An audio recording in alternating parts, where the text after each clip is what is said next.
سلام بچه‌ها، تو این ویدیو می‌خوایم با هم صفر تا صد کشیدن مانکن سه رخ رو کار کنیم. برای اینکه به چند اندازه‌هایی نیاز داریم تا بتونیم مانکن سه رخ رو طراحی کنیم. مرحله اول من یک خط صاف بکشم و خط صافمو بیام به 8 قسمت تقسیم کنم. همونطور که گفتم کشیدن دقیق این اندازه‌ها خیلی مهمه. 1 2 3 4 5 6 7 8 و 8 خب اول کشیدن مانکن سه رخ من سرمو باید بعد از اینکه مانکن کامل طراحی کردم بکشم. البته میتونید برای اینکه خط راهنماتون بشه اینجا بکشید یا اینکه اندازه‌شو اینجا مشخص کنید. اولین اندازه‌ای که من باید بکشم اینه که سر اولم که به سه قسمت تقسیم کردم. قسمت بعدی دقیقاً مثل مانکن تمام رخ میام قسمت بعدی رو به سه قسمت تقسیم میکنم و توی 1/3 بالایی اندازه شونه‌مو رسم میکنم. اندازه شونه به چه اندازه‌ایه؟ این اگر عرض سر من باشه، نگاه کنید من این سر فرضی کشیدم قرار بعدم پاک بشه. فقط اینکه بهشون توضیح بدم. این اگر عرض سر من باشه، نگاه کنید این اگر عرض سر من باشه، من این شعاع رو باید بیام 3 بار تکرار کنم. 1 2 و 3. یک اندازه خیلی کوچیک اینجا نیاز دارم که برای کشیدن دسته الان فقط حدودا میشه کمتر از 1/4 عرض سر. این خیلی کمه و تقریبا حدودی کشیده میشه. برای اندازه بعدی ما این سر اولمه، سر دوم، در انتهای سر سوم میام 1 عرض سر میام بیرون، 2 عرض سر و 3 عرض سر. با این 1 عرض سر اصلا کاری ندارم، فقط برای اینکه یک مقدار فاصله درستی از اون خط اول بگیرم کشیده شده. در واقع کمر من میشه 1 عرض سر. مرحله بعدی خط باسنمه. دقیقاً خط باسن به اندازه خط شونه میشه. یعنی چی؟ یعنی 1 2 3 و اون یک کوچولویی که بهتون گفتم. این اندازه رو علامت بزنید. خط بعدی خط رانه کاری بهش ندارم. بعدی خط زانو، خط ساق پا و خط مچ پا. پا رو چجوری باید رسم کنم؟ اول استدیم بالاتر رو بکشم بعد بریم سراغ پا. توی این مرحله من میام این قسمت رو وصل می‌کنم، یعنی ابتدای شونه رو وصل می‌کنم به خط کمرم. اون قسمتی رفتم بیرون برای این بود که یک فضای خالی اینجا به من بده که من در واقع حذفش کنم. خط کمر رو وصل می‌کنم به خط باسن. اینجا کاملا داریم هندسی می‌کشیم، اصلا نیاز نیست ماهیچه‌ای باشه. دوباره این قسمت این خط شونه‌مو وصل می‌کنم به خط کمر. خب این یه ذره که گفتم اون برای دسته فعلا بهش کاری ندارم. خط کمر رو دوباره وصل می‌کنم به باسن. اوکی. تا این مرحله که رسیدم الان میتونم دستامو طراحی کنم. اینجا دو تا مفصل می‌کشم و مثلا اگه دستام یه ذره حرکت کرده باشه اینجا دست بعدی رو می‌کشم و این دست بعدی که پشت بدن قایم شده. حالا این دست میتونه حرکت کنه، هر چی حرکت کنه توی اون محور دایره‌ای که بهتون توضیح دادم قرار میگیره. این از دستام. حالا برای کشیدن پاها من باید یک خط صاف رو بیام دقیقاً از اون اندازه‌ای که زدیم سه قسمت کردیم و یه قسمت خیلی کوچیک. توی این اولین قسمت یک خط صاف بکشید، زانو رو طراحی کنید، دوباره یک خط صاف و زانو. سعی کنید این خط کاملا موازی با این خط باشه که پامون کج نشه. و اینجا هم که حالت حدودی پا رو من رسم کنم. توی این مرحله من باید یک عرض سر اینجا مشخص کنم برای زانو و بعد خط بکینگ رو مستقیم به زانو وصل کنم، خط باسن رو به زانو وصل کنم. برای مچ پا به اندازه 1/4 عرض سر خطوطم رو وصل می‌کنم و مچ پام هم کشیده میشه. پای بعدی یک مقداریش چون پشت اون یکی پا قایم شده، من اگر یک عرض سر بیام بکشم خیلی پهن میشه. اگر حرکت کرده بود میتونم یک عرض سر بکشم، ولی تو این حالت ایستاده یک مقدار از یک عرض سر کمتر، چون مقدارش گفتم پشت اون یکی پا پنهان شده. خب من حالت حدودی پا. حالا توی این مرحله من باید فرم سینه رو رسم کنم. فرم سینه چطور رسم میشه؟ من از این قسمت به خط نافم دقیقاً میشه اون یک شعاعی که اومدیم اینور، اینو وصل می‌کنم به این یک خط مورب به من میده. این خط مورب در واقع یک خط راهنماییه که من سینه دومم رو رسم کنم. اون یکی سینه رو چجوری باید رسم کنم؟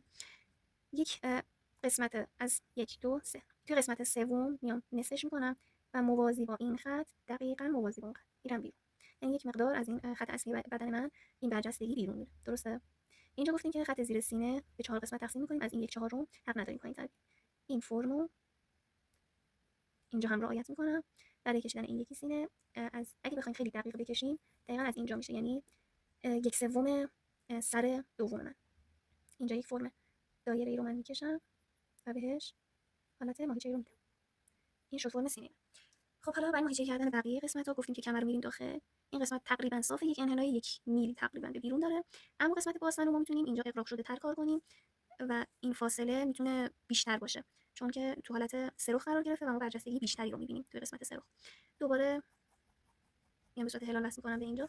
قسمت زانو یک فرو رفتگی رو دارم، قسمت ساق پا برجستگی دارم و دوباره میرسم به مچ پا. درسته؟ اینجا قسمت زانو برجستگی دارم، قسمت ساق پا تقریبا صاف هستش. اینجا چون پاها به هم دیگه وصل هستن من دیگه و چون تو نمای سرخ رفته من دیگه خط بکینگ فاصله ایجاد نمی‌کنه، بنابراین این قسمت فاصله نمیدم و برای ماهیچه کردنش یک مقدار خیلی کم باسن این سمتی رو خیلی کمتر از این سمت باید ما حجم بدیم، خیلی کم تقریبا روی هم خط قبلی میشه ولی یک مقدار انحناش بیشتر. قسمت زانو برجسته میشه، ساق پا صاف میاد پایین.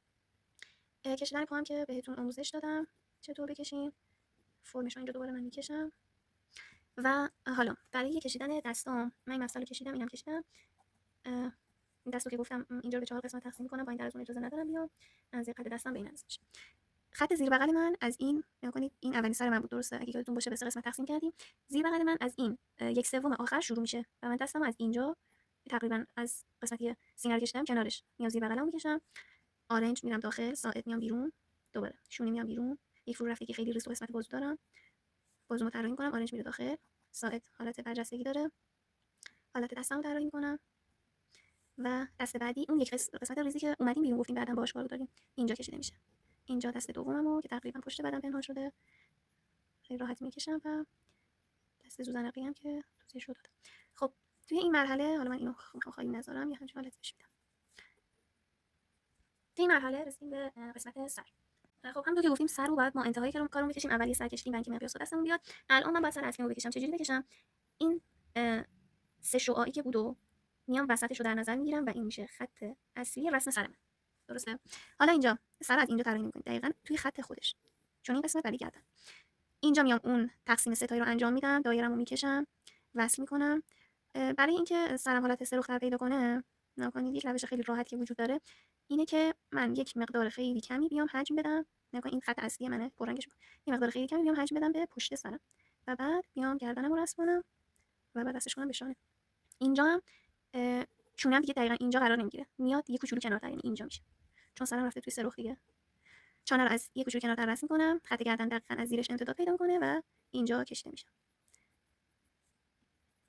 حالا من یه ذره خطوطو پررنگ میکنم.